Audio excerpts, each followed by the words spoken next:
आदरणीय आकांक्षा जी, धन्यवाद। आकांक्षा जी, विशाल सर और हमारे गायत्री परिवार के सभी भाई बहन और प्यारे प्यारे छात्र, आज हम लोग एक विशेष उद्देश्य से आपके बीच में आए हैं। और ये क्या है कि कुछ ऐसी शिक्षाएं जो आपको अपने नॉर्मल करिकुलम में कभी कभी आप लोग मिस कर देते हैं। तो आज क्या जरूरत है, हमें अच्छा समाज बनाने के लिए अच्छे व्यक्ति चाहिए। हमें बड़े आदमी तो बहुत बन रहे हैं, बड़ी बड़ी गाड़ियां खरीद रहे हैं, बंगले बना रहे हैं, ऊंची ऊंची पोस्ट पे जा रहे हैं, अच्छे पैकेज प्राप्त कर रहे हैं, पर महामानव नहीं है। महामानव कौन होते हैं? जो समाज के लिए, राष्ट्र के लिए अपना समय लगाते हैं। जैसे विवेकानंद हुए, भगत सिंह हुए, सुभाष चंद्र बोस हुए, महात्मा गांधी हुए। ऐसे महामानव बनाने के लिए हमें आपके बीच में आया है, क्योंकि सबके अंदर बहुत पोटेंशियल है। और ये सूत्र किसने दिया? ये हमारे गुरुदेव पंडित श्री राम शर्मा आचार्य, वेद मूर्ति तमोनिष्ठ पंडित श्री राम शर्मा आचार्य जी ने इस धरती पर अवतरण लिया था युग निर्माण के लिए। किसी को मालूम है युग निर्माण क्या है?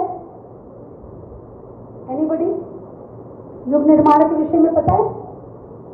युग निर्माण अर्थात मनुष्य में देवत्व का अवतरण और धरती पर स्वर्ग का उदय। मनुष्य में देवत्व का अवतरण नहीं करना है, ऑलरेडी देवता आपके अंदर प्रेजेंट है। करना क्या है? केवल अपनी दोष दुर्गुण को हटाना है और अच्छे बनते चले जाना है। कर सकते हैं ना ये? हमको रोज देखना है कि क्या कमी है हमारे अंदर, उसको क्लीन करना है और फिर एक स्टेप आगे अच्छाई की ओर बढ़ाना है। ऐसे स्टेप करते करते करते आप धीरे धीरे बहुत ऊंचाइयों पे जाओगे। ये गुरुदेव का सपना है। और इसके लिए उन्होंने शत सूत्रीय कार्यक्रम चलाया। हमारा हेड ऑफिस है शांतिपुर हरिद्वार, वहां से आपके विषय का, आपके लिए जो मतलब की चीज है, आपके जीवन में जिससे परिवर्तन आ सकता है, उसका एक प्रकोष्ठ हमारे यहाँ शुरू किया गया है, कन्या किशोर कौशल कार्यशालाएं। और उसी के अंतर्गत आज हम बहुत बहुत आभारी हैं ओंकारेश्वर सरस्वती विद्या निकेतन न्यू आजाद नगर के पूरे प्रबंधन समिति और आदरणीय आकांक्षा जी के, जिन्होंने ये हमको 5 घंटे का समय दिया है, जिसके अंतर्गत आपकी 4 कक्षाएं होंगी और 3 एक्टिविटीज होंगी। ठीक है? तो it will not be boring, don't worry. ऐसा नहीं कि सिर्फ पढ़ाई, खेल कूद के साथ हम लोग पढ़ाई करें। अभी आपको भैया समझा रहे थे ना, उसको और मैं खोल के बताती हूँ। एक समय था ना, कहते देवासुर संग्राम चल रहा है। तो एक लोक होता था जहाँ देवता रहते थे और एक लोक होता था जहाँ असुर रहते थे। फिर क्या हुआ? भगवान राम के समय में रावण भी इसी धरती पे था, रामचंद्र जी भी इसी धरती पे थे, है ना? फिर कृष्ण भगवान के समय में क्या हुआ? कौरव और पांडव एक ही परिवार में पैदा हुए। और फिर क्या हुआ? कलयुग में अब हमारे अंदर देवता भी है और हमारे अंदर ही राक्षस भी है ना? जब हम सच बोलते हैं तो हम देवता बन जाते हैं, और जब हम डर के मारे अपने को बचाने के लिए छोटे छोटे झूठ बोलते हैं तो हमारे अंदर का असुर जागृत हो जाता है। उस असुर को बाहर निकालना है और फिर देवत्व को जगाना। चलिए, तो आप लोग आरंभ करेंगे, सभी लोग कमर सीधी करें। गुरुदेव के बारे में जैसा बताया अभी, गुरुदेव का जन्म छोटे से गांव आवलखेड़ा में हुआ था, आगरा के पास, 1911 में। और उन्होंने 11 वर्ष की आयु में, 9 से 11 वर्ष, इसमें थोड़ा सा कंफ्यूजन है, 9 से 11 वर्ष की आयु में उनका यज्ञोपवीत कराया महामोहन मदन मोहन मालवीय जी ने, महामना मदन मोहन मालवीय जी ने। वो उनके पिता के सहपाठी थे और उन्होंने उनसे कहा कि 11 माला गायत्री मंत्र का जाप करना ब्राह्मण की कामधेनु है गायत्री। तो गुरुदेव जो थे, 11 वर्ष का बालक कितना होता है, कोई 11 वर्ष का है यहाँ पे? छोटे छोटे बच्चे हैं ना, देखो। अब इनके दिमाग में, गुरुदेव के दिमाग में क्यूरियोसिटी हुई कि ब्राह्मण तो थोड़े थोड़े पैसों के लिए, 10-10 पैसे के लिए कथा कहते फिरते हैं। कामधेनु जानते हो कौन है? कामधेनु गाय है ना, जो सब कुछ दे देती है। तो गुरुदेव ने कहा गायत्री कामधेनु है, और अगर ब्राह्मण की कामधेनु है तो ब्राह्मण इसका मतलब ठीक से या तो जपते नहीं गायत्री को, नहीं तो उनके पास सारी सुख सुविधा होनी चाहिए, ज्ञान होना चाहिए, अच्छा चरित्र होना चाहिए, और वो दीनहीन दरिद्र क्यों है? तो उन्होंने कहा मैं इस पर रिसर्च करूंगा कि क्या गायत्री कामधेनु होती है कि नहीं, और क्या ठीक से जपने पर हमको वो सिद्धियां प्राप्त होती है कि नहीं। वहीं से उनकी यात्रा शुरू हो गई। फिर 15 वर्ष की आयु में उनकी हिमालय वासी मार्गदर्शक सत्ता ने दिए की लौ में उनको दर्शन दिए, अपने सूक्ष्म शरीर से, फिजिकली नहीं प्रेजेंट हुए। अभी हम बताएंगे स्थूल सूक्ष्म कारण क्या होते हैं। वो आए, लौ में प्रकट हुए और उनको बताया कि तुम्हारे 3 जन्मों से मैं तुम्हारे साथ हूँ। पहला जन्म संत कबीरदास जी का था, दूसरा जन्म शिवाजी के गुरु समर्थ गुरु रामदास जी का था, और तीसरे जन्म में हमारे गुरुदेव कलकत्ता में गंगा किनारे परमहंस रामकृष्ण जी, स्वामी विवेकानंद के गुरु श्री रामकृष्ण परमहंस जी, वो बने। और अब उनका जन्म, वो अधूरा काम जो 3 जन्मों से वो करते आ रहे हैं, अल्टीमेटली अब उसका समय आया है कि हम सबको, आज इतनी विनाश की परिस्थितियां हो गई हैं, विषम परिस्थितियां हो गई हैं कि इस बार इतनी गर्मी पड़ी कि लोगों ने कहा कि अगर कुछ किया नहीं जाएगा तो ये प्लैनेट ही नहीं बचेगा, ये धरती ही नहीं बचेगी, है ना। धरती नहीं बचेगी तो हम क्या बचेंगे? तो हम लोग को अपने को स्वस्थ रखना है और इस धरती को भी स्वस्थ रखना है। तो इस विषय से आज हम लोग आरंभ करेंगे। तो आज हमारा विषय है समग्र स्वास्थ्य प्रबंधन। आइए सब लोग पहले कमर सीधी करेंगे, नेत्र बंद करेंगे। यहाँ भूमध्य में दोनों हाथ गोदी में रखेंगे, बायां नीचे दायां ऊपर, लेफ्ट नीचे राइट ऊपर। हाँ, ऐसे स्ट्रेट, यस, स्ट्रेट बैठेंगे एकदम, रीढ़ की हड्डी सीधी, जिससे कि जो एनर्जी डाउनलोड हम लोग करने जा रहे हैं गायत्री मंत्र के माध्यम से, वो सीधे यहाँ सहस्त्रार में भ्रमरंध्र होता है, एक पॉइंट, वहां से सीधी आपकी सुषुम्ना नाड़ी में प्रवाहित हुई। नेत्र बंद करेंगे। भूमध्य में उगते हुए स्वर्णिम सविता देवता का ध्यान, जो सुबह का उगता हुआ लाल लाल सूर्य होता है, उसको सविता देवता कहते हैं। उसकी किरणें भाव बनाइए हमारे रोम रोम में अवशोषित हो रही है, हमारा शरीर स्वस्थ हो रहा है, हमारा मन शांत हो रहा है, हमारा अंतःकरण पवित्र हो रहा है, निर्मल हो रहा है। इसी भाव के साथ एक बार 7 गायत्री मंत्र।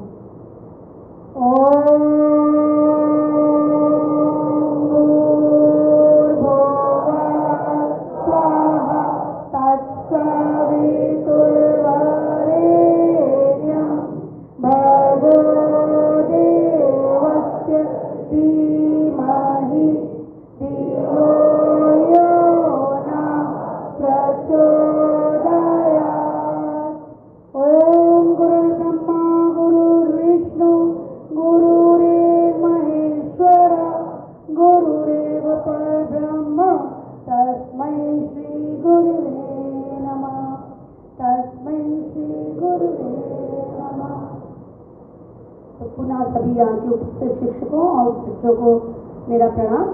और हम लोग आज का पहला विषय आरंभ कर रहे हैं, समग्र स्वास्थ्य प्रबंधन। तो वाई समग्र स्वास्थ्य, वाई होलिस्टिक है, सबके हेल्थ की बात क्यों कर रहे हैं? आप मान लीजिए आप स्वस्थ हैं और आपके परिवार में कोई अस्वस्थ हो जाए, हॉस्पिटल में कोई खबर आ जाए, माँ बीमार है, पिता बीमार है, तो कैसा लगेगा? कैसा महसूस होएगा? बताओ। अच्छा नहीं लगेगा ना, थोड़ी टेंशन हो जाएगी, चिंता लग जाएगी। तो जिस समय हम चिंता कर रहे होते हैं हम पूर्णतः स्वस्थ नहीं है। तो हमारे साथ हमारा परिवार भी स्वस्थ रहना चाहिए, हमारा जो समाज है वो पूरा स्वस्थ रहना चाहिए। आज मान लीजिए हम प्रसन्न हैं, लेकिन हमारे आसपास कोई कैंसर से पीड़ित है, कोई डायबिटीज से पीड़ित है, कोई हाइपरटेंशन से पीड़ित है, किसी को छोटी सी उम्र में हार्ट अटैक की बीमारी लग गई, तो सुन के अच्छा नहीं लगता ना। तो पूरा समाज जब स्वस्थ होगा, हमारे साथ साथ परिवार के साथ साथ, और ये धरती भी स्वस्थ होगी। ये धरती पे हमने देखा कितने पेड़ कट गए, तो जब गर्मी होनी चाहिए, गर्मी के मौसम में गर्मी नहीं पड़ती, गर्मी देर से पड़ती है, बरसात देर से आती है, और अनावृष्टि, कहीं ओला पड़ रहा है, कहीं सूखा पड़ रहा है। तो ये बैलेंस जो प्रकृति का बिगड़ गया है, इसका मतलब क्या है कि प्रकृति का स्वास्थ्य खराब हो गया। और इसके साथ साथ हमारी आर्थिक स्वास्थ्य भी अच्छा होना चाहिए। हम कब स्वास्थ्य का ध्यान रख सकते हैं? जब हम आर्थिक रूप से समर्थ होंगे। नहीं तो इतनी अगर दरिद्रता है कि हम एक जाकर के डॉक्टर की सलाह भी नहीं ले सकते, तो उसमें भी समस्या है। तो आज इसीलिए हम लोग समग्र स्वास्थ्य की बात करेंगे। लेकिन इंडिविजुअल हेल्थ, अगर हर एक व्यक्ति अपने स्वास्थ्य पे ध्यान देने लग जाए तो उतना पर्याप्त है। लेकिन आपको पता है WHO डेफिनेशन क्या है हेल्थ की? पार्डन? ये तो आपने WHO का फुल फॉर्म बताया। वर्ल्ड हेल्थ ऑर्गेनाइजेशन तो ठीक है, विश्व स्वास्थ्य संगठन, लेकिन विश्व स्वास्थ्य संगठन स्वास्थ्य के बारे में क्या कहता है? कौन व्यक्ति स्वस्थ है? ये डेफिनेशन आपको पता है? प्यारे बच्चों, इस सेशन में जो कोई भी कुछ बोलना चाहेगा वो हाथ उठाएगा, तो हम उसके पास आप लेके आएंगे। जो फिजिकली भी स्वस्थ है, मेंटली भी स्वस्थ है और सोशली भी स्वस्थ है, वही एक हेल्दी पर्सन है। एक बार और ऐड किया,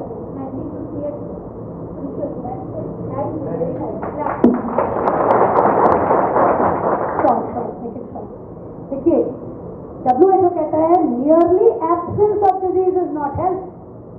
हमको बीमारी नहीं है तो हम स्वस्थ नहीं हो गए। A person is healthy when he is physically, mentally, socially and spiritually healthy. शारीरिक, मानसिक, सामाजिक और आध्यात्मिक स्वास्थ्य, ये चारों आयाम पूरे होने चाहिए। इसमें भावनात्मक स्वास्थ्य भी हम लोग को जोड़ लेना चाहिए। और ये बात 5000 वर्ष पहले ही भगवान कृष्ण ने कह दी, युक्ताहार से युक्त चेष्ट से कर्मसु युक्त स्वप्नाबोधस्य योगो भवति सुखः। जिसका आहार विहार एप्रोप्रिएट है, उचित है, जिसकी हर चेष्टा हर कर्म उचित है, और जो स्वप्न में भी अपने कर्तव्य का बोध रखता है, अपने होने का एहसास रखता है कि मैं क्यों आया हूँ धरती पर, है ना। बोध का मतलब रियलाइजेशन। इफ आई रियलाइज कि what is my purpose of life on this planet, या as a student what is my duty right now, then I am aware. और वो उसी को कहते हैं, जब हम अवेयरनेस से जीते हैं, उसी को कहते हैं योग में जीना, योग में जीवन जीना, और तभी वो सुखी रह सकता है। तो सुखी रहने के जो सूत्र नीचे दिए हैं वो है संतुलित आहार विहार, आचार विचार, diet, lifestyle, behaviour and thought. ठीक है, ये इंपॉर्टेंट है। और थॉट्स इसमें सबसे ज्यादा इंपॉर्टेंट है, क्योंकि जो हम सोचते हैं वैसे ही हम कर्म करते हैं, और जो हम कर्म करते हैं वही हमारा स्वभाव बन जाता है, वही हमारी आदत बन जाता है, और वही संस्कार के रूप में जन्म जन्मांतर तक हमारे साथ रहता है। तो इसीलिए हमको थॉट्स के लेवल पे बहुत काम करना है। कोई गलत विचार आए तुरंत उसको हटाना है, ध्यान रखना है, अवेयर रहना है अपने विचारों के प्रति। अब जो हम बात कर रहे हैं कि इंडिविजुअल हेल्थ में, अब जो मॉडर्न मेडिसिन है वो केवल किस पे काम करती है? आधुनिक विज्ञान आपकी फिजिकल बॉडी पर, है ना। आपके कितने शरीर दिखाई दे रहे मेरे यहाँ पर? एक। लेकिन ये शरीर की तो एक्सपायरी डेट है ना, एक पर्टिकुलर डेट। जिस दिन हम माँ के गर्भ में आए थे वो हमारी एंट्री डेट होती है इस दुनिया में, और जब उसी समय हमारी एक्सपायरी डेट भी सुनिश्चित हो जाती है, मृत्यु का समय निश्चित है, तो कुछ बचेगा। फिजिकल बॉडी की तो अल्टीमेटली एक दिन डिस्ट्रक्शन होना है, खत्म होना है। क्षिति जल पावक गगन समीरा पंच तत्व से बना शरीर है, ये तो पंच तत्व में विलीन हो जाएगा एक दिन, तो क्या बचेगा? आत्मा। ठीक है, आत्मा तो सबके पास है, वो तो ईश्वर का अंश है, तो सबकी आत्मा अगर एक की है तो फिर हमारा जीवन भी सबका एक सा होना चाहिए, पर एक सा तो नहीं होता। घर में 4 बच्चे हो तो भी अलग अलग होता है, तो उसके साथ क्या अटैच होता है? विचार, मेंटल बॉडी, और हमारे भाव, उसे कहते हैं हमारी इमोशनल बॉडी। और आध्यात्मिक शब्दों में मेंटल बॉडी को कहते हैं सूक्ष्म शरीर और इमोशनल बॉडी को कहते हैं कारण शरीर। आइडिया के लिए मतलब तुमको और एक्सप्लेन करने के लिए बोलती हूँ कि जैसे आज तुमको प्रोजेक्ट देना कि आप चंद्रशेखर आजाद पे प्रोजेक्ट बना के लाइए, आप कैसे काम शुरू करोगे? बोलो बोलो, जोर से बोलो। सोचेंगे, एनीबडी? और क्या करेंगे? सोचेंगे, वेरी गुड। एनीबडी? जल्दी जल्दी करो, बहुत सारा मैसेज नहीं। गूगल नहीं सर्च करोगे, गूगल देखोगे, डिस्कस नहीं करोगे आपस में। और ये जो कई बार ऐसा होता है कि जब सोचने बैठोगे तो कुछ अपने आप आइडिया आएंगे, वो आइडिया कहाँ आएंगे? माइंड में। And where is that mind? वो माइंड कहाँ है? नहीं, इमोशनल बॉडी में नहीं है, मेंटल बॉडी में। अब मजे की बात यह है कि वो माइंड में, वो माइंड कोई ऐसा नहीं है, ग्रॉस नहीं है, फिजिकल नहीं है। Brain is not mind, understand? हम डिसेक्शन करते हैं एज अ डॉक्टर, ब्रेन का तो माइंड नहीं मिलेगा, क्योंकि mind is all over in every cell. हर सेल में इंटेलिजेंस होती है, हर सेल में मेमोरी होती है, तो ये माइंड पूरे शरीर में फैला हुआ है, अंडरस्टैंड? ये हो गई हमारी मेंटल बॉडी। अब हम आपसे कहें कि आज ही अनाउंस हो जाए कि 2 दिन की छुट्टी मिल रही है और स्कूल पूरा आपको एक आउट स्टेशन पिकनिक पर लेकर के जा रहे हैं, फिर क्या होगा? है? खुशी होगी। वो खुशी कहाँ पर होगी? इमोशनल बॉडी, है ना? तो जो गुस्सा आता है, खुशी होती है, कभी कभी चिड़चिड़ी लगती है, कभी किसी से ईर्ष्या लगती है, और कभी कभी बहुत जोश आता है, ये सब तो फीलिंग्स होती है, ये इमोशनल बॉडी में होती है। तो कुल मिला के हमारे कितने शरीर हो गए?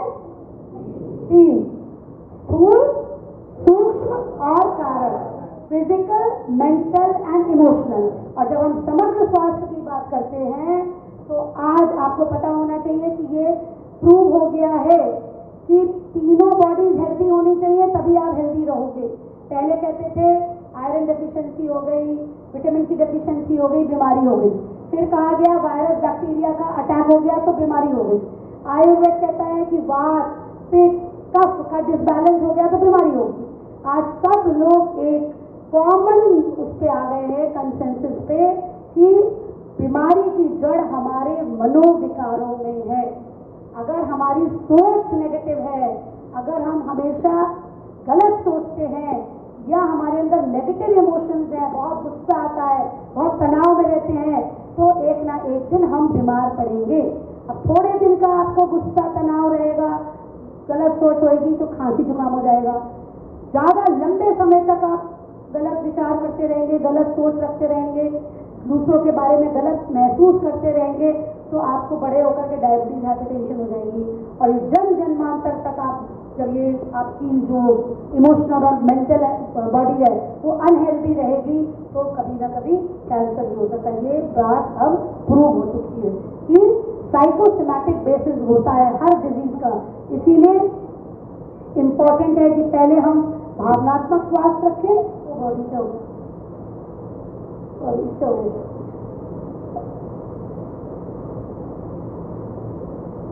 हाँ, तो पहले हमको अपनी भाव अच्छे रखने हैं। भाव अच्छे रखने के लिए क्या करेंगे? सबके प्रति मित्रता का भाव, सबके प्रति स्नेह का भाव, सबको आगे बढ़ाने का भाव, सबको साथ लेकर के चलने का भाव, ये हमारी क्या करेगा? हमारी इमोशनल बॉडी को हेल्दी रखेगा। और विचार कैसे रखेंगे? अच्छे, पॉजिटिव। हर कठिन परिस्थिति में भी कुछ ना कुछ हमें सीखने के लिए मिलता है। है ना। कोई परिस्थिति आती है तो वो ये हमें सिखाने के लिए आती है, अच्छी बुरी। और अच्छी परिस्थिति में बहुत घमंड नहीं करना चाहिए और बुरी परिस्थिति में बहुत निराश नहीं होना चाहिए, ठीक है।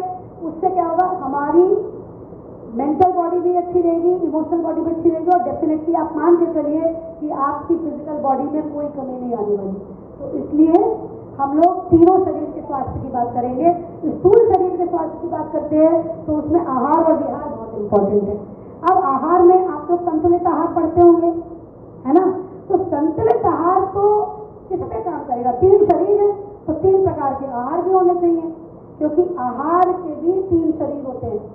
आहार में जो भोजन हम करते हैं, जो उसका स्थूल रूप होता है वो मल में निष्कासित हो जाता है, जो उसका सूक्ष्म पार्ट होता है वो हमको प्रोटीन, फैट्स और विटामिन देता है, मतलब कहीं ऊर्जा देता है, कहीं रिपेयर करता है सेल्स की, कहीं इम्यूनिटी बढ़ाता है। और जो अति सूक्ष्म होता है, जो कारण उसका शरीर होता है, वो हमारे मन का निर्माण करता है। तभी तो कहते हैं जैसा खाए अन्न वैसा बनेगा मन। तो अन्न पे मन निर्भर है, तो इसलिए हमारा खाली संतुलित आहार से काम नहीं चलेगा। संतुलित आहार किसको हेल्दी रखेगा, फिजिकल बॉडी को। तो मेंटल और इमोशनल बॉडी के लिए कौन सा आहार चाहिए, सात्विक और संस्कारिक, ठीक है। तो अगर 3 शरीर है तो 3 आहार के क्राइटेरिया हमारे फुलफिल होने चाहिए। तो आहार में हम समझेंगे कि स्थूल, सूक्ष्म और कारण तीनों शरीरों को हेल्दी रखने के लिए हमें संतुलित, सात्विक, संस्कारिक भोजन करना है। और लाइफस्टाइल में आत्म संयम, 4 प्रकार के संयम आपको फॉलो करने आज से। पहला है इंद्रिय संयम, बोलते जाइए मेरे साथ साथ, इंद्रिय संयम।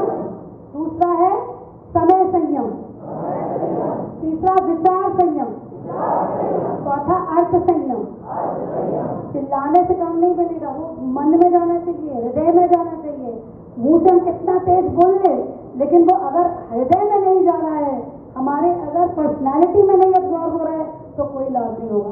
तो इंद्रिय संयम क्या होता है, हमारी इंद्रियां है ना, ये आँख है, कान है, नाक है, जीभ है, त्वचा है, सिकाई के लिए मिली है, इसके काम है, उचित काम है। युक्ता आहार विहार से युक्त उचित काम क्या है, आंखों का अच्छा देखना, अच्छा पढ़ना, ना कि हम व्हाट्सएप, फेसबुक, इंस्टाग्राम इस पे देखें या कोई अश्लील साहित्य पढ़ने लग जाए, समझ गए। ये इंपॉर्टेंट है आंखों का काम। कानों का काम क्या है कि अच्छा सुने, है ना कि निंदा, चुगली, एक दूसरे की बुराई, ये सब नहीं करना है। जीभ का काम है अच्छा बोलना, किसी की बुराई नहीं करेंगे, सबको बढ़ावा देने की बात करेंगे। एक कोई बच्चा आके आपका फ्रेंड है, कह रहा है मेरा कोर्स नहीं कंप्लीट हो रहा है, मेरे से हो नहीं रहा है, तो एक जो दुश्मन होगा मित्र के रूप में, इसका टर्म होता है फ्रेनेमी, है ना। जब ऐसा मित्र हो जिसके साथ दुश्मन की जरूरत नहीं है, तो वो क्या कहेगा, अरे अरे रहने तो तुझसे होएगा ही नहीं, छोड़ दे, आपको बहुत टाइम कम रह गया। और दूसरा व्यक्ति क्या होगा, कहेगा नहीं नहीं, जितना टाइम बचा उसमें प्रयास करो, होएगा, मैं तुम्हारी मदद करूंगा। तो ये जीभ का उचित उपयोग हो गया ना। और जीभ खाने के भी काम आती है, तो संयम से खाएंगे, तो ये हमारे इंद्रिय संयम हुआ। और जो आपका समय संयम है उसकी हम चर्चा करेंगे। विचार संयम, आपको पता है दिन भर में कितनी थॉट्स आती है हमारे मन ब्रेन में, on an average 50,000 thoughts come in our brain every day, और आधे से ज्यादा वो निरर्थक होती हैं। ज्यादा से समय हम क्या सोच रहे होते हैं, या तो पास्ट के बारे में या फ्यूचर के बारे में, और जबकि सोचना क्या है, प्रेजेंट के बारे में, तो वो हम करते नहीं। ये कंट्रोल कैसे आएगा, ये कंट्रोल के लिए आपको टूल्स बताएंगे। अगर आप नियमित योगासन करते हैं, प्राणायाम करते हैं, नियमित थोड़ा जप करते हैं, ध्यान करते हैं, तो आपका कंट्रोल थॉट्स के ऊपर आने लगेगा, विचार संयम होने लगेगा। और चौथी चीज है अर्थ संयम। अर्थ संयम अभी से सीखिए, आपको घर से पैसे आते होंगे तो उसको कैसे हमको करना है, कैसे बचा करके खर्चा करना है, ये अर्थ संयम होगा। तो अब आगे भी अगर आप इसको प्रैक्टिस करेंगे तो आप सफल रहेंगे। फिर नियमितता, आपकी लाइफस्टाइल में, आप तो हॉस्टल में रहते हैं तो टाइम टेबल होगा आपका, है ना, तो यू आर वेरी लकी। क्योंकि घर में जो बच्चे रहते हैं उनका कोई टाइम टेबल नहीं होता। आज ये इतने बजे होमवर्क करना है तो कल वो इतने बजे बाजार में घूम रहे हैं, परसों पता चला टीवी भी देख रहे हैं, तीसरे दिन किसी रिश्तेदार की शादी में गए। एक टाइम टेबल होना बहुत जरूरी है जिंदगी में। और सुव्यवस्था, आपकी पूरा जो आसपास का वातावरण है पूरा सुव्यवस्थित रहना चाहिए।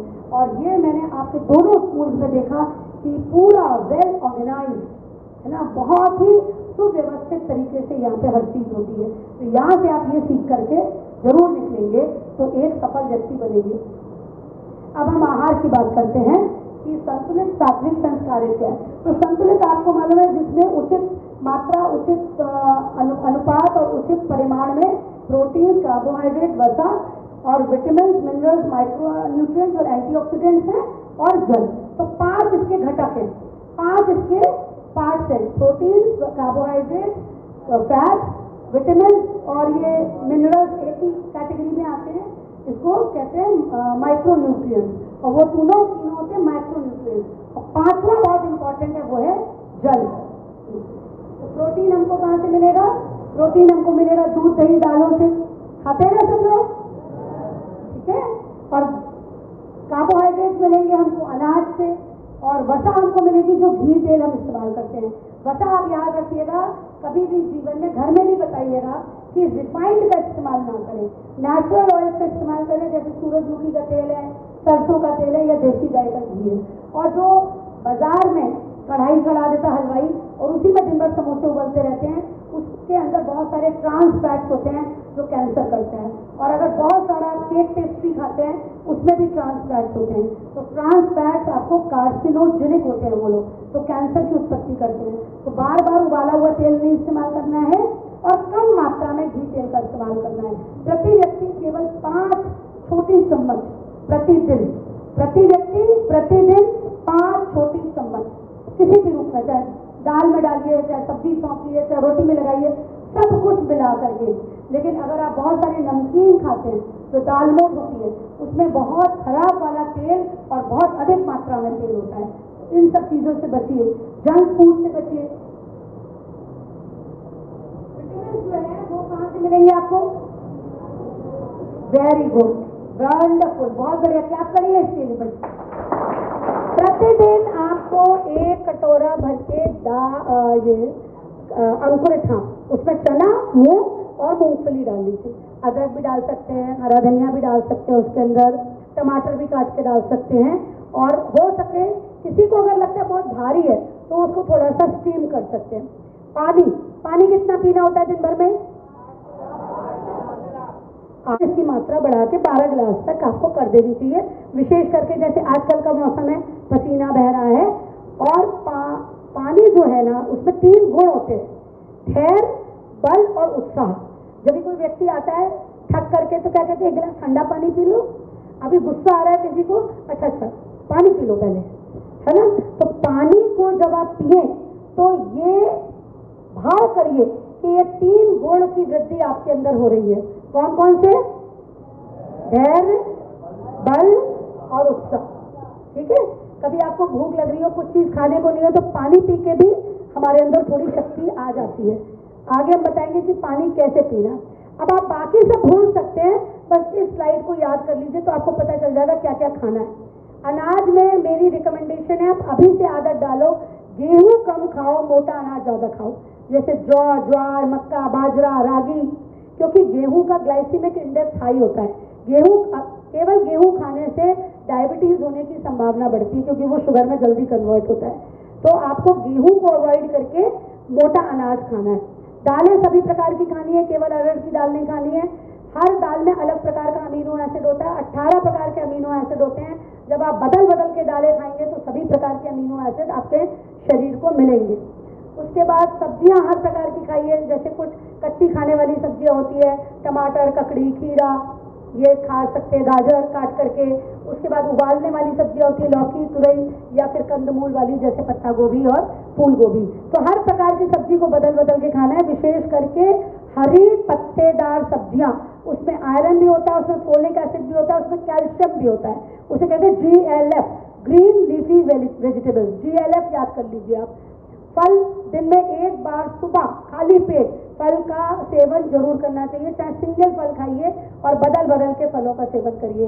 उसके बाद दूध और दूध से बने पदार्थ, फिर हमारे कई मसाले जो होते हैं वो भी बहुत लाभकारी होते हैं। जैसे हल्दी है, उसमें 1 चम्मच हल्दी में 1 गोली ब्रूफेन की शक्ति होती है, वो दर्द निवारक भी होती है, वो सूजन का भी निदान करती है, उसमें अमीनो एसिड्स भी होते हैं, एंटीसेप्टिक भी होती है हल्दी। अजवाइन पेट के लिए बहुत अच्छी होती है, जीरा बहुत हेल्दी होता है। तो कई सारे जो मसाले हैं वो थोड़ी थोड़ी मात्रा में जो हमारी किचन में वो हमारे शरीर के लिए लाभकारी होते हैं। फिर नट्स, अगर हम मेवा नहीं अफोर्ड कर सकते तो हम मूंगफली और नारियल का सेवन कर सकते हैं, वो भी बहुत हेल्दी होता है। और पानी जैसा बताया 8 से 10 या 10 से 12 गिलास पानी की एक बात अभी याद रखेंगे, आगे हम बताएंगे आपको। पानी जो है सुबह उठ के पीना चाहिए खाली पेट, खाना खाने से आधा घंटे पहले, खाना खाने के 1.5 घंटे बाद तक पानी नहीं पीना। Very good. अब इसको कोई एक्सप्लेन कर सकता है? सुंदर सा चित्र लग गया, rainbow diet, what does it mean? क्या मतलब है इसका?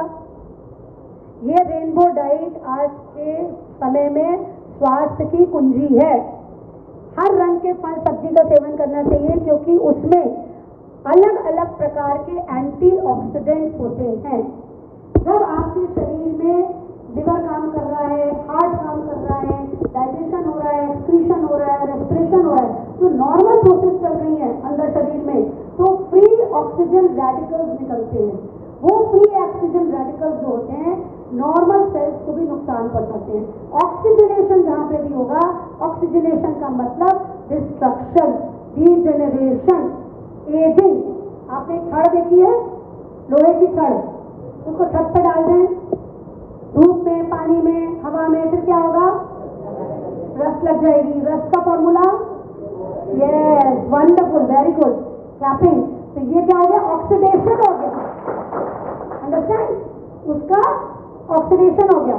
जहां पे भी ऑक्सीडेशन होगा वहां डिस्ट्रक्शन होगा। हमारे शरीर में भी हो रहा है। जैसे जैसे हमारी जो नियमित जो मेटाबॉलिक प्रोसेस है बॉडी के अंदर, उसमें थोड़ा थोड़ा ऑक्सीडेशन होता है और इसीलिए हम धीरे धीरे धीरे धीरे बुढ़ापे की ओर अग्रसर होते हैं। तो इससे फाइट करना है तो हम क्या करेंगे? एंटीऑक्सीडेंट्स लेंगे।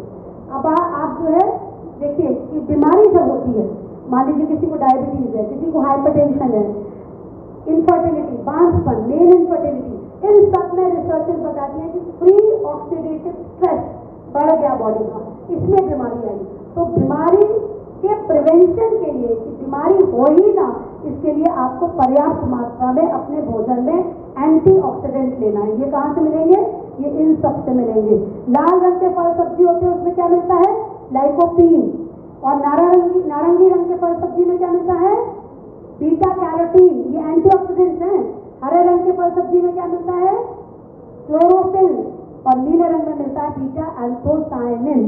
तो हर रंग के फल सब्जी जब लेंगे आप, तो उससे आपको पर्याप्त मात्रा में एंटीऑक्सीडेंट्स मिलेंगे।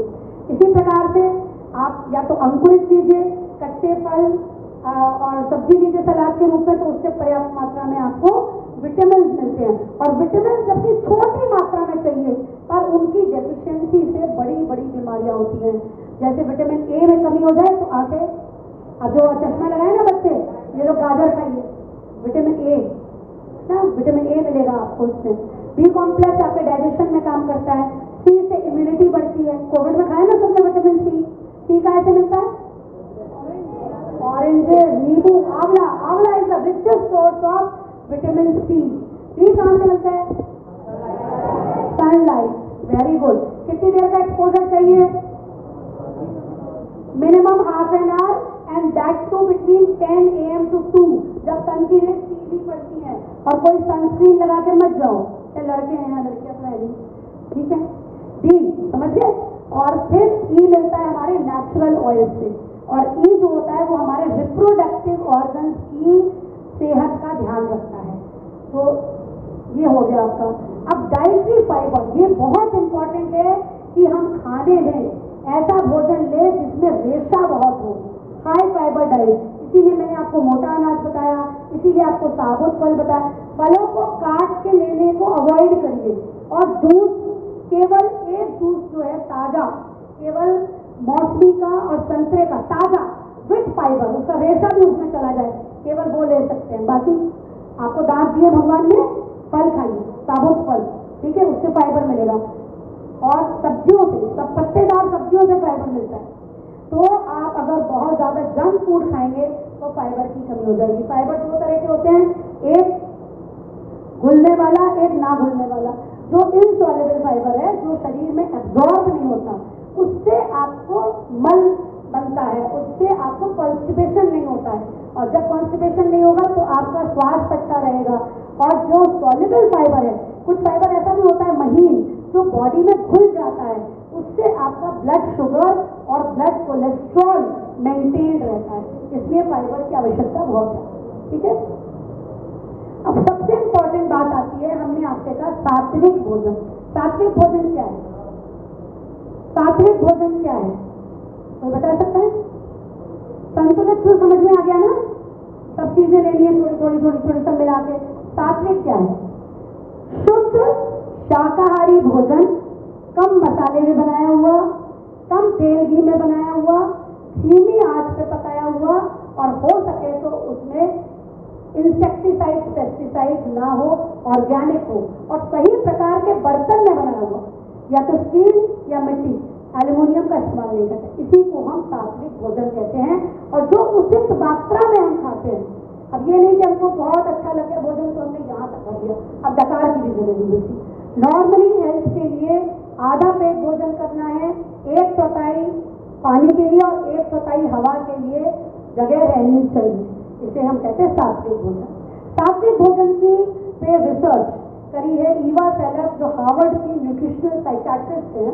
उन्होंने उदाहरण दिया कि अगर आप एक बहुत बड़ी लग्जरी कार खरीदते हैं और पेट्रोल पंप पे जाते हैं, पेट्रोल पंप वाला पूछता है कौन सा पेट्रोल भरवाएंगे सर, तो क्या बोलेंगे आप? नॉर्मल की प्रीमियम? प्रीमियम जोर से बोलो ना, प्रीमियम भरवाओगे। क्यों भरवाओगे प्रीमियम? इतनी महंगी गाड़ी है, तो गाड़ी में क्या बचाना होता है? गाड़ी की क्या चीज हमारी सेव रहनी चाहिए? इंजन। एग्जैक्टली, इंजन के लिए हम बढ़िया पेट्रोल डलवा रहे हैं। तुम्हारी ये जो गाड़ी है, शरीर, इसमें कौन सा इंजन है? इसका इंजन कौन सा है? ब्रेन। तो ब्रेन को अगर ऑप्टिमम काम लेना है, उससे पूरा पर्याप्त काम लेना है, तो पेट्रोल कैसा डालोगे? प्रीमियम। प्रीमियम पेट्रोल कौन सा होता है? Yes, very good. आ रही क्लियर बात, समझ में आ रही? ये क्यों कर रहे हैं हम? क्योंकि हमारी जो आंतें होती है ना, उसमें 1 मिलियन न्यूरॉन्स की लाइनिंग होती है। जो ब्रेन वाला न्यूरॉन है, ब्रेन सेल, उसी की लाइनिंग पेट में भी होती है। और उस न्यूरॉन की लाइनिंग से 95% सेरोटोनिन निकलता है। सेरोटोनिन क्या है? एनीबॉडी? बड़े बच्चों को पता है? Happiness hormone. हमारा ये जो मस्तिष्क है बड़ा वाला, और पेट में छोटा मस्तिष्क है, वो दोनों कनेक्टेड है। एग्जामिनेशन हॉल के बाहर कैसा लगता है? एग्जाम शुरू होने वाला, 5 मिनट में घंटी बजने वाली, क्या होता है? पेट में कुछ होता है ना, पेट में कुछ तितलियां घूम रही, बटरफ्लाई है। जा रहे घर के लिए, गाड़ी बुक कर ली, रिजर्वेशन करा लिया और लेट हो गए, पहुंचते पता चला सीढ़ी से उतर रहे हैं और ट्रेन भी प्लेटफॉर्म पे आ रही है। फिर क्या होता है? फिर क्या होता है? घबराहट होती है ना, होती तो है, टेंशन होती है ना पेट में।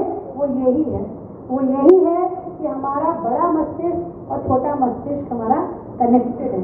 तो जब हम तनाव में होते हैं तो हमारे पेट में कुछ कुछ होता है, और अगर हमारा पेट खराब हो जाए, हमको डायरिया हो जाए या कॉन्स्टिपेशन हो जाए, तो हमारा ये बड़ा मस्तिष्क ठीक से काम नहीं करता। और इसी को कहते हैं गट ब्रेन एक्सिस। और ये गट ब्रेन एक्सिस हेल्दी कैसे रहती है? जब जो न्यूरोट्रांसमीटर्स हमारे पेट से निकल रहे हैं, एक है सेरोटोनिन, दूसरा है गाबा। सेरोटोनिन हमको खुश रखता है। सेरोटोनिन कब रिलीज होएगा? 95% सेरोटोनिन पेट से रिलीज हो रहा है। कब निकलेगा? जब आप हाई फाइबर डाइट लेंगे। और एक दूसरा होता है गाबा। गाबा क्या करता है? हमको भय मुक्त रखता है, चिंता मुक्त रखता है, घबराहट से दूर रखता है। वो कब रिलीज होएगा? जब हम पर्याप्त मात्रा में प्री प्रोबायोटिक्स लेंगे। वो अलग विषय है, इतना बता दें, प्री प्रोबायोटिक दही से, मठे से, या ग्रीन टी से, या जो मैंने ऑरेंज जूस बताया फाइबर वाला, उससे मिलता है। ठीक है, ये सात्विक आहार मैंने आपको बता ही दिया कि ऑर्गेनिक तरीके से उगाया हुआ, शाकाहारी, कम मसालेदार, कम चिकनाई युक्त, उचित मात्रा में सुपाच्य ताजा भोजन, और ठीक से चबाकर खाया हुआ। ठीक से चबाकर खाया हुआ मतलब एक और को 32 बार चबाना चाहिए, लेकिन इतना कर तो नहीं पाते ना। प्रैक्टिकली बात करें, प्रैक्टिकली ये टिप देखते हैं, एक रोटी 10 मिनट में चबा चबा के खाओ, घड़ी देखकर। 2 रोटी खाए 20 मिनट लगेंगे, ठीक है। ये ध्यान रखिएगा भोजन करते समय। जल्दी जल्दी भोजन खा लेंगे तो फिर वो पचेगा नहीं, डाइजेस्टिव सिस्टम काम नहीं करेंगे। और प्रसन्न मुद्रा में खाएंगे। गुस्सा आ रहा है, चिंता लग रही है, शांत हो जाओ, 1 गिलास पानी पी लो पहले, और पानी के बाद आधे घंटे का गैप करो, तब भोजन खाओ, तब तुम्हारा डाइजेशन सही होगा। जो बहुत सारा तला भुना खा लेते हैं उससे क्या होता है, एसिडिटी होती है, अपच होती है ना। तो ऐसा भोजन बहुत घी तेल का मसाले का नियमित नहीं करना है, वंस इन अ वाइल कर सकते हैं। पिज्जा बर्गर भी सब इसमें रास्तिक में आता है, और तामसिक बिल्कुल नहीं लेना है। ये बासी भोजन होता है, दुर्गंध युक्त होता है, मीट मछली और बहुत सारी मात्रा में जो आप प्याज लहसुन खाते हैं वो भी तामसिक के अंतर्गत आता है। और सात्विक भोजन, विद्यार्थियों के लिए हम सात्विक क्यों बता रहे हैं, क्योंकि वो मेंटल बॉडी पे काम करेगा ना, मन को शांत रखेगा, मन को एकाग्र रखेगा, आप अपने लक्ष्य का ध्यान रख पाएंगे। बहुत सारा रास्तिक भोजन करेंगे तो क्या होगा, मन लगेगा मूवी में, मॉल में, सब इधर उधर भटकेगा मन। और तामसिक करेंगे तो बहुत ही बुरा हाल है, फिर तो गुस्सा आएगा और आवेश में रहोगे, ईर्ष्या होगी, जलन होगी, सभी तरह के भावनाएं अंदर आने लगेंगी। और जो हमारा रेस्टोरेंट वाला बाहर का भोजन, जो चाट पकौड़ी होता है, वो भी तामसिक के अंतर्गत आता है। फ्रेश तो बनाते नहीं है वो लोग, कल का परसों का बाकी हमको भोजन दे रहे हैं, ठीक है। अब संस्कारित भोजन, तीसरा हमारी इमोशनल बॉडी के लिए, कारण शरीर के लिए, जो बात हमने करी कि अन्न मन को बनाता है, जैसा खाए अन्न वैसा बने मन। ये साइंस क्या है कि भोजन के अंदर और जल के अंदर हमारी जो विद्युत एनर्जी है ना, हमारी जो आप समझिए साइंस की भाषा में बात करेंगे तो thoughts are electrical energy, okay, and feelings are magnetic energy. तो हमारी जो इलेक्ट्रोमैग्नेटिक फील्ड होती है, एनर्जी बॉडी, एक सूक्ष्म शरीर है, एक मानसिक शरीर है और इमोशनल शरीर है। और मानसिक और भावनात्मक शरीर को मिलाकर के बोलते हैं ऊर्जा शरीर। ये होता है इलेक्ट्रोमैग्नेटिक बॉडी, हमारी इलेक्ट्रोमैग्नेटिक फील्ड। तो इलेक्ट्रोमैग्नेटिक फील्ड के जो एनर्जी है वो टच के माध्यम से हमारे जल में या भोजन में एब्जॉर्ब हो जाती है। इसीलिए प्राचीन समय में हर किसी को भोजन छूने की अलाउड नहीं था। जो निंदनीय आचरण करते हैं, जिनका निकृष्ट चिंतन है, वो बार बार आपके भोजन को छुएंगे तो उसके अंदर वही एनर्जी ट्रांसफर हो जाएगी, फिर वो आप भोजन करेंगे तो वही भाव आपके अंदर आएगा। उदाहरण के लिए मैं आपको बताती हूँ, महात्मा आनंद स्वामी के पुत्र, आनंद स्वामी जो है वो बहुत बड़े संत हुए आर्य समाज के। उनके पुत्र अकारण जेल चले गए, किसी ने फंसा दिया जेल में। वो जेल के ही भोजन करते थे। एक दिन जेल में उनको स्वप्न आया कि वो अपनी माँ को, स्वप्न में अपनी माँ को बड़ी निर्ममता से बाल घसीट घसीट करके मार रहे हैं। वो बड़े द्रवित हो गए, एकदम आँख खुल गई, बेचैन हो गए और उनके आंसू बहने लगे। ये क्या स्वप्न देख लिया। और फिर उसके बाद उन्होंने अपने पिता को बुलवाया। पिता आए जेल में मिलने, उनको पूरा स्वप्न बताया। पिता चूंकि आध्यात्मिक थे, उन्होंने जड़ से इसकी खोज करी कि क्या है। जेलर के पास गए तो जेलर ने बताया, क्या घटना बताई। उन्होंने कहा कि हमारा रेगुलर जो कुक है वो छुट्टी पे गया हुआ है और जिस कैदी ने भोजन बनाया था उसने इतनी निर्ममता से अपनी माँ की हत्या करी थी। अब आप समझे, भोजन यहाँ पे कौन बनाता है?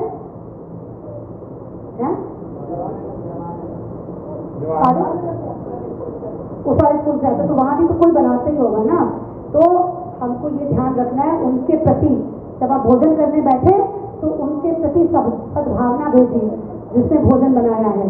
और भोजन जो है करते समय 3 बार बैठना। आप लोग तो भोजन मंत्र करते होंगे यहाँ पे, हाँ वेरी गुड। तो भोजन मंत्र करेंगे और भूलेंगे नहीं जिंदगी में कभी भी, क्योंकि अन्न तो किसान ने खेतों में उगाया और वहां से कई हाथों से हो तक करके तब खाना बन के हमारे पास आया।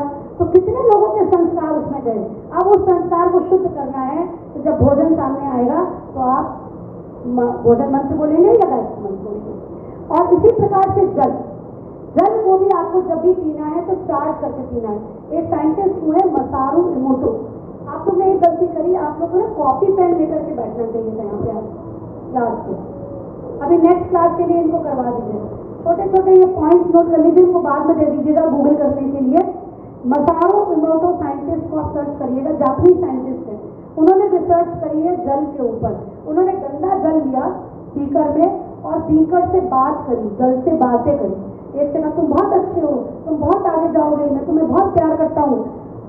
तो उसके क्रिस्टल्स बनाए, उसको जमा दिया और क्रिस्टल्स को माइक्रोस्कोप के नीचे देखा। तो उन्होंने देखा कि जिस जल के बीकर से उन्होंने अच्छी बातें बोली थी, बहुत सुंदर सुंदर क्रिस्टल्स बन के तैयार हुए। और जिससे उन्होंने कहा मैं तुम्हें घृणा करता हूँ, तुम किसी काम के नहीं हो, मैं तुमसे नफरत करता हूँ, उसके रैंडम बिल्कुल बेकार बेकार बने। आप इसको देखिएगा, आपको गूगल पे ये मिलेगा मसारो फोटो। तो आपको करना क्या है, यही संस्कार है जो आपको ट्रांसफॉर्म करने हैं अपने भोजन के और जल के। जब भी भोजन करेंगे, जल ग्रहण करेंगे तो धन्यवाद का भाव देंगे, सबको धन्यवाद देंगे कि हमको भोजन नसीब हो रहा है, तो ग्रेटिट्यूड। और उसके बाद मंत्र करेंगे, और जब भी जल भी पिएंगे तो बैठ के पिएंगे, और या तो गायत्री मंत्र बोलिए, या राम राम बोलिए, या राधा नाम बोलिए, या केवल इतना बोल दीजिए कि मैं स्वस्थ हूँ, मैं बहुत प्रसन्न हूँ, मैं बहुत शांत हूँ। भोजन के अंदर वही एनर्जी आपके अंदर जाएगी भोजन के माध्यम से। तो आपको भोजन को भगवान को ऑफर करके प्रसाद करके लगाना है, धीरे धीरे खाना है, चबा करके खाना है। पानी भोजन के साथ नहीं पीना है। किसी को अगर आदत है तो 1 घूंट या 2 घूंट पी सकता है, नहीं तो आधा घंटा पहले और बाद में 1-1.5 घंटे तक नहीं पीना है। रात का भोजन कितने बजे करते हैं? 3:30। सोते कितने बजे हैं? परफेक्ट। 3 घंटे पहले आपको भोजन कर लेना चाहिए। आप करिए थोड़ा सा, ठीक है। अब आपको क्या नहीं खाना है, बासी पदार्थ नहीं खाने हैं, कोल्ड ड्रिंक नहीं लेना है, जंक फूड नहीं लेना है, डिब्बाबंद पदार्थ नहीं लेने हैं, ज्यादा मसाले का तैलीय भोजन नहीं लेना है, और नींद पर्याप्त। कितने बजे सोते हैं यहाँ पे? टाइम टेबल क्या है? 10 बजे सो जाते हैं। उठते कितने बजे?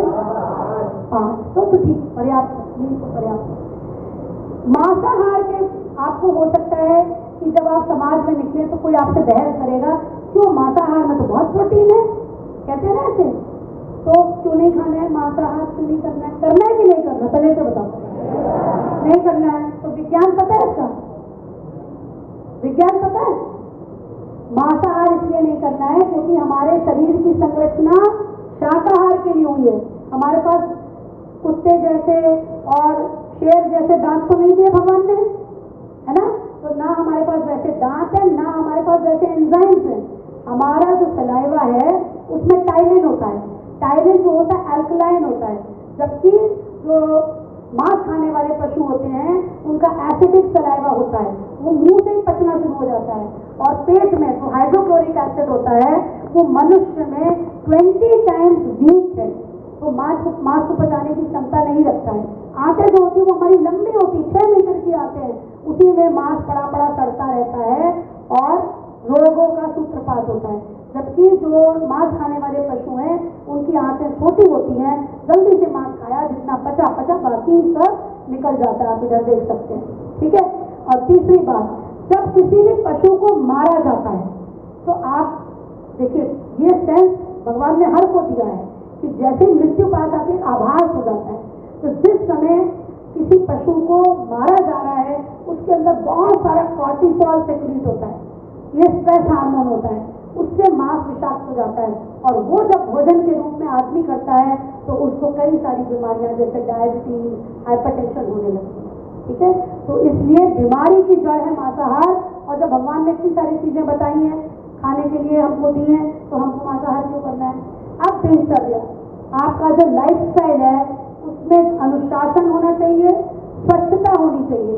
कमरा साफ रखते हैं सब लोग, और अंदर विचारों में स्वच्छता प्रैक्टिस करेंगे।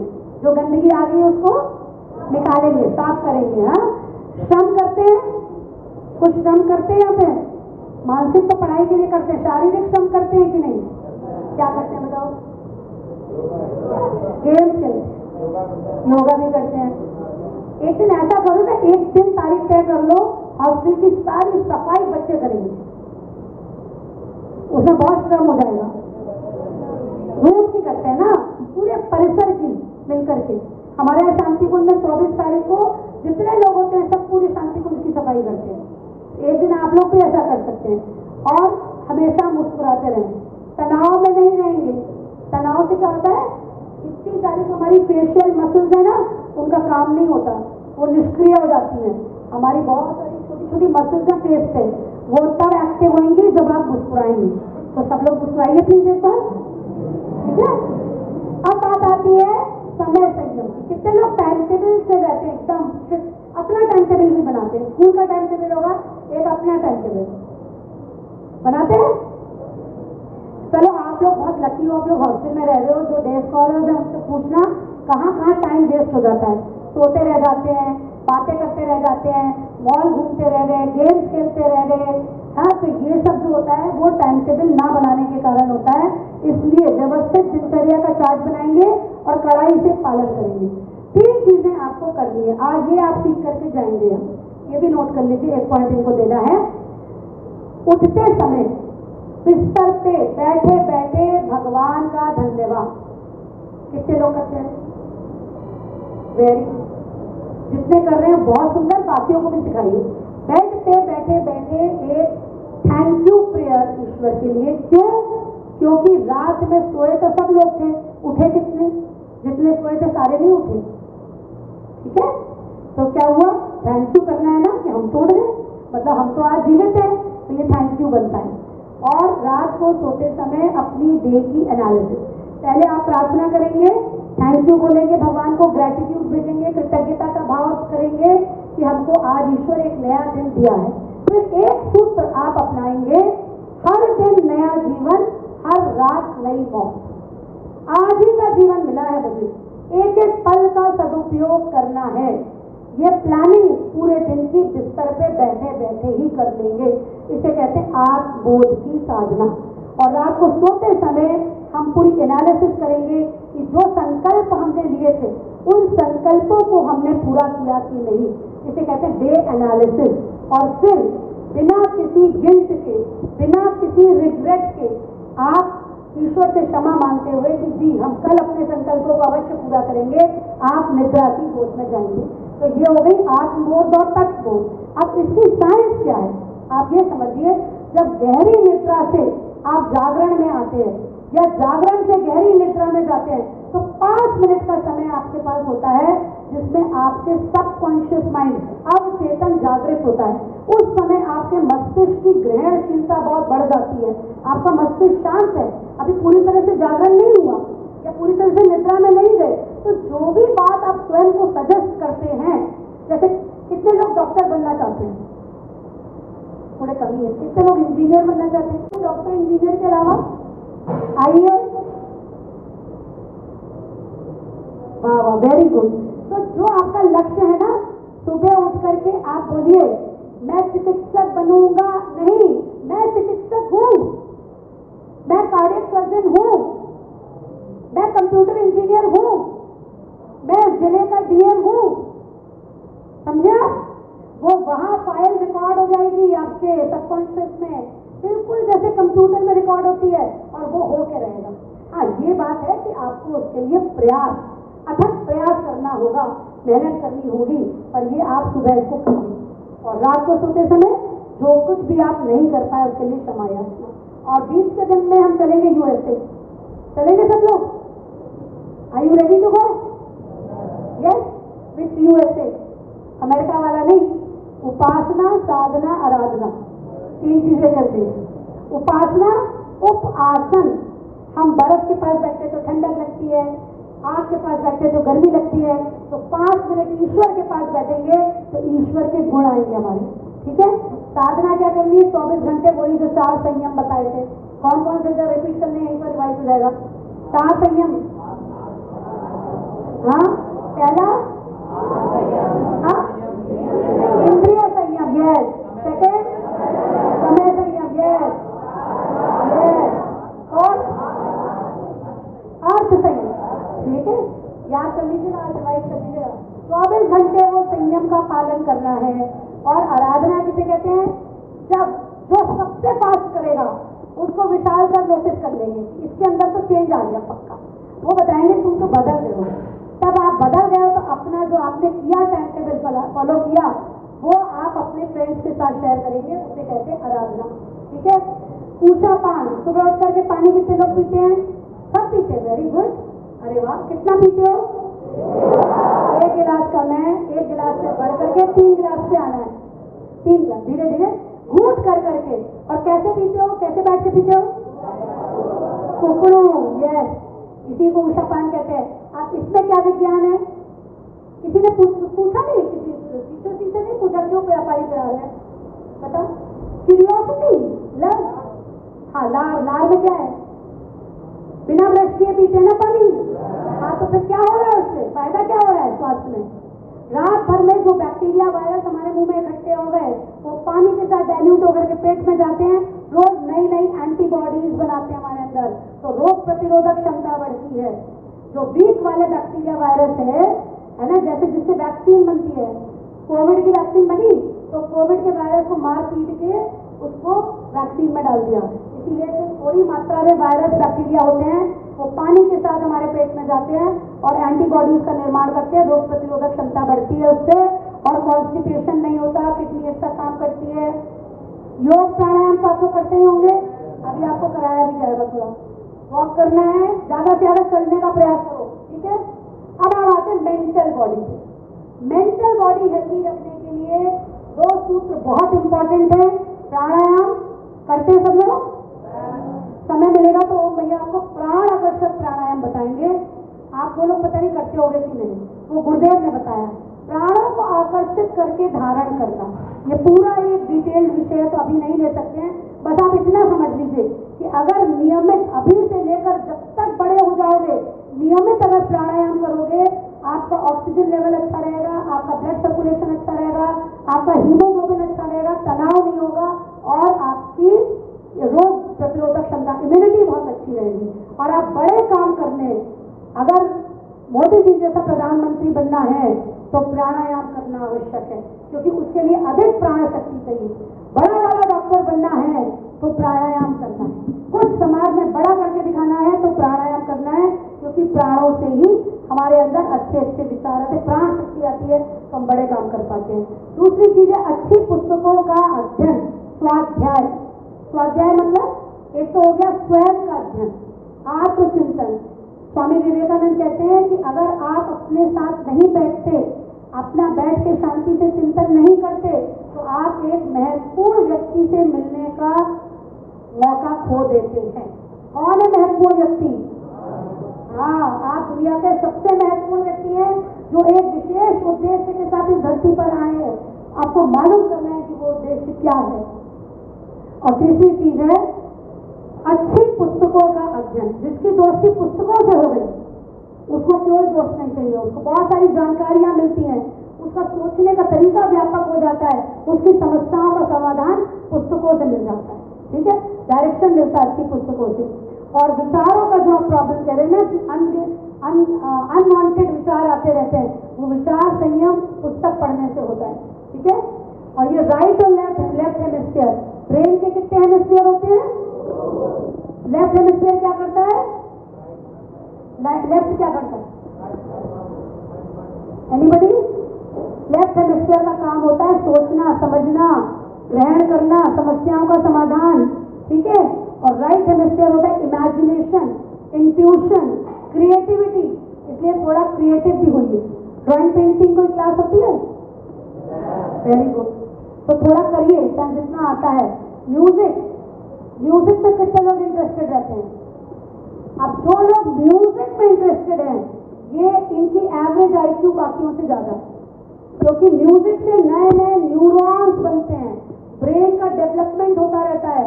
और अगर इंस्ट्रूमेंट सीख लिया तो दोनों राइट और लेफ्ट हेमिस्फीयर के बीच के जो कनेक्शन होते हैं वो बहुत स्ट्रांग हो जाते हैं। और आज संगीत जो है उपचार बन गया है ना। हमारे यहाँ एक रिसर्च हुई है दिल्ली में, राम मनोहर लोहिया में, उसमें कोमा के मरीजों को 2 में डिवाइड किया गया। एक को महामृत्युंजय मंत्र सुनाया गया, एक ग्रुप को नहीं सुनाया गया। जिनको महामृत्युंजय मंत्र सुनाया गया उनकी रिकवरी फास्ट हुई। तो म्यूजिक का उपचार है। अगर आप म्यूजिक सुनेंगे, कौन सा म्यूजिक? कान फोड़ो संगीत नहीं, अच्छे भजन, क्लासिकल राग, धीमा सुरीला म्यूजिक, तो आपका ब्रेन डेवलपमेंट होगा, आपका मन शांत रहेगा, आपका ब्लड प्रेशर नहीं बढ़ेगा, आपको स्मरण शक्ति बढ़ेगी, बहुत सारे लाभ हैं। भावनात्मक विकास होता है। अभी मैं आपको देश प्रेम के गीत सुनाऊं तो सब लोग ऐसे लगेगा बॉर्डर पे पहुंच जाते हैं निकल के, है ना। देश प्रेम के संगीत सुनकर के कैसा जोश आता है कि हम भी कुछ करेंगे देश के लिए। और अभी करुणा वाला संगीत सुना है तो रोने लग जाएंगे। तो ये भावनात्मक विकास भी होता है। और आध्यात्मिक तो आपको मालूम ही होना चाहिए, संगीत साधना है। कितने लोगों ने संगीत की साधना करके ईश्वर के दर्शन प्राप्त कर लिए। अब लास्ट में आता है आपका कारण शरीर। कारण शरीर मतलब भावना है, संवेदनशीलता, दूसरों के प्रति सेंसिटिविटी। कैसे हम दूसरों के प्रति भी एक कैसा भाव रखें? उदारता।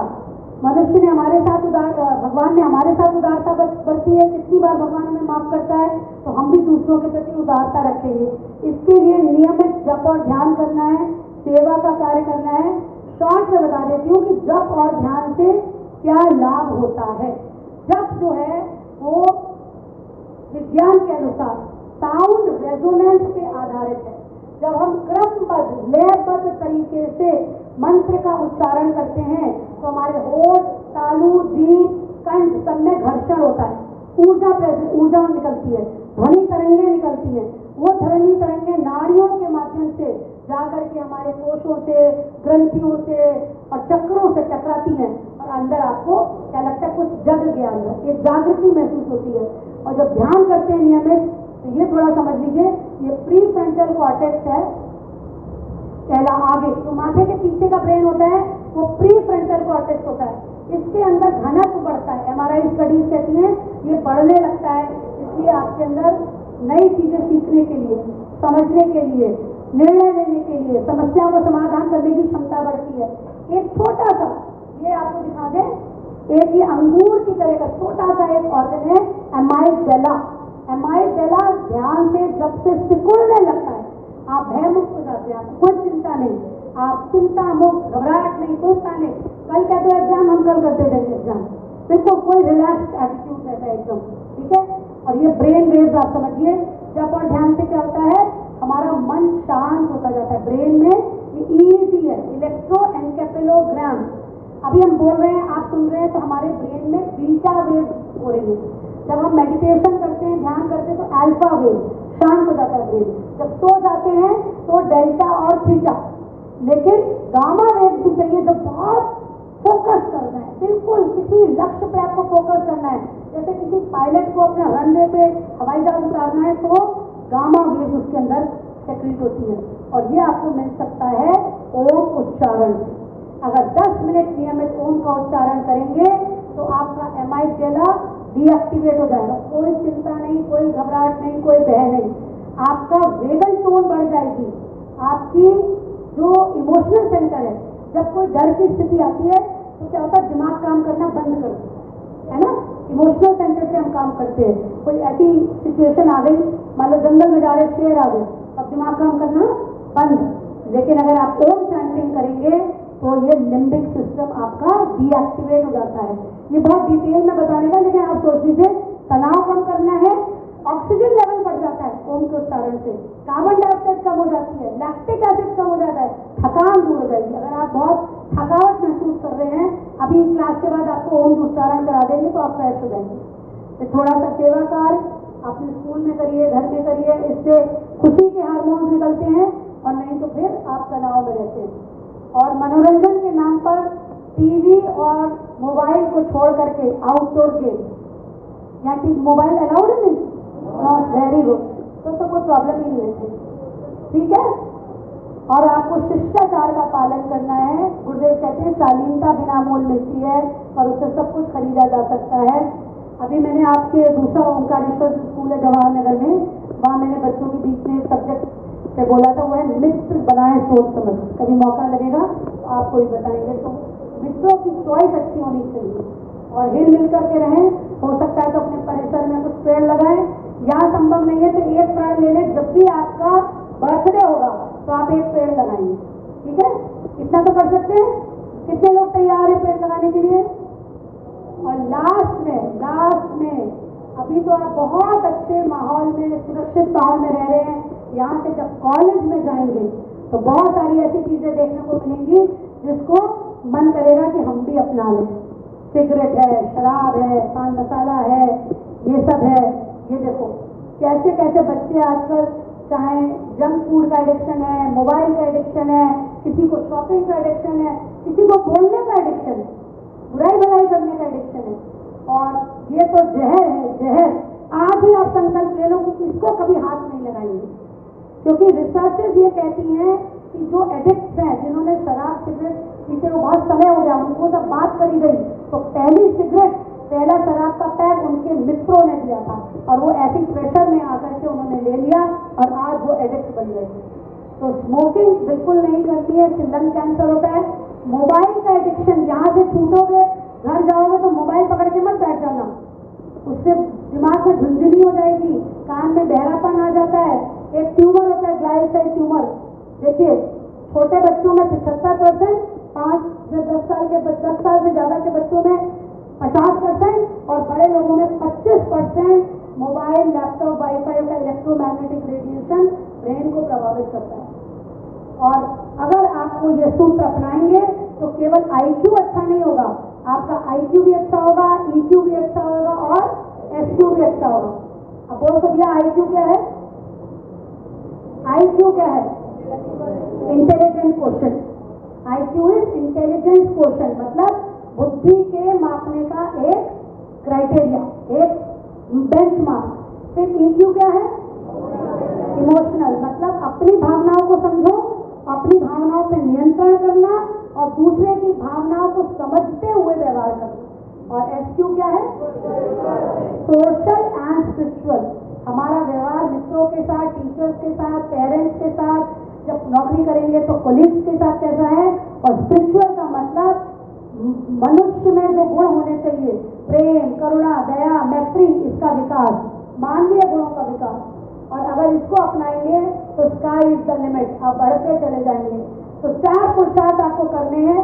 नियमित साधना करनी है, अच्छी पुस्तकों का अध्ययन, स्वाध्याय, संयम और सेवा, और 4 गुण आपके अंदर आ जाएंगे, समझदारी, ईमानदारी, जिम्मेदारी और बहादुरी। ठीक है। और 4 चरण आपको उन्नति के लिए अपनाने हैं। रोज 5 मिनट आत्मचिंतन, अपने साथ बैठिए, सोचिए कि मुझे क्या करना है और मैं किस दिशा में जा रहा हूँ, सही दिशा है कि नहीं, मेरे दोष दुर्गुण क्या है। ठीक है, ये डायग्नोसिस बन गई।